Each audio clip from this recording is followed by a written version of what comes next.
Hi there, it's Friday the 3rd of April 2015. It's Good Friday, so happy Easter to you. I hope you're having a good break and managing to get together with friends and family and having a break from it all.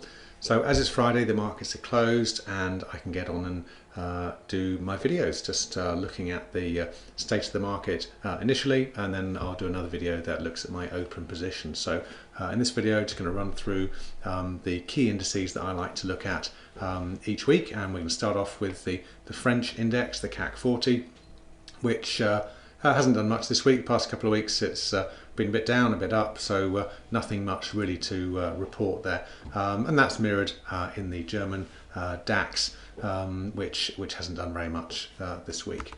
Dow Jones average DJI, which I use, this is an ETF that basically mimics the Dow Jones index. Well, what's happened with there? Not much this week. It had gone down the week before, and it's been a bit up and down, but hasn't done very much. It's kind of hovered.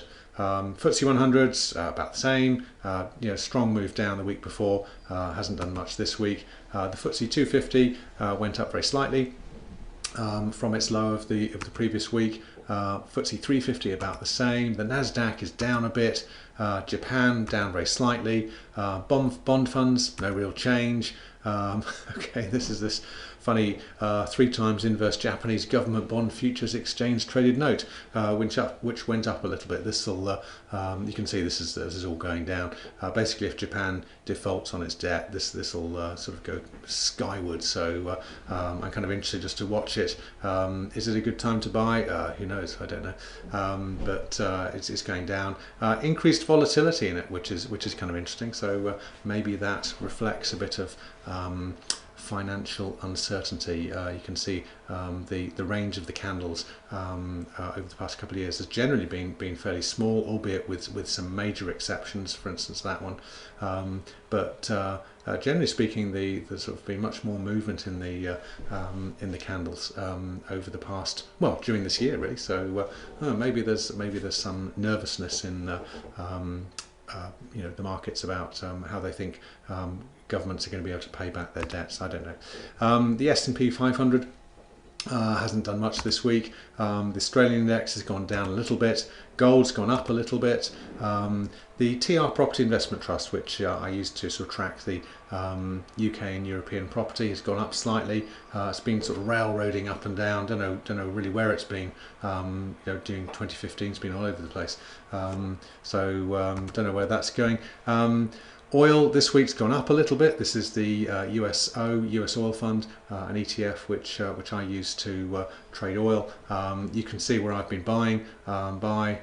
It's gone down ever since, but I think these will represent quite a good value in due course. So that's just my thoughts though. So oil, yeah, maybe has it hit the bottom and coming up? There's all sorts of stuff in the media about that. No one knows, of course. It's purely speculation.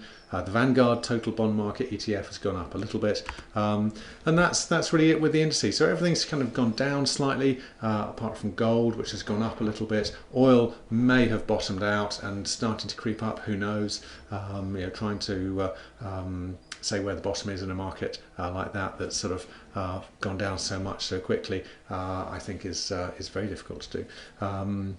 I know it's very difficult to do. I've been trying to do it. So yeah, I think things are a little bit less optimistic than a couple of weeks ago. That's my feeling. Will it affect how I trade? Not massively. But essentially, I'm going to look for things that look like they're trending and still try and get on board those trends. But yeah, it's just interesting that there's perhaps a tinge of pessimism in the markets there. But that may be partly to do with the kind of time of year that it is. There is a saying which is sell in May and go away, and this is apparently what people used to do who were traders and investors. They would sell up their stocks in May and not own stocks, because generally speaking the summer months can be fairly poor, and then they would come back in the autumn and buy again. It seems that there's a seasonality. Things tend to do better sort of from the autumn through into the spring, and then drop a bit in the summer. Is that true for individual stocks? I don't know. There'll be as many, I'm sure, as many exceptions to that rule as there are adherents to that rule. I don't know. So anyway, that's the market. So I'm going to go and have a look at my open position. So make sure you have a look at the other video and see how my positions have done this week. So have a great Easter break, and I'll catch up with you next weekend. Bye for now.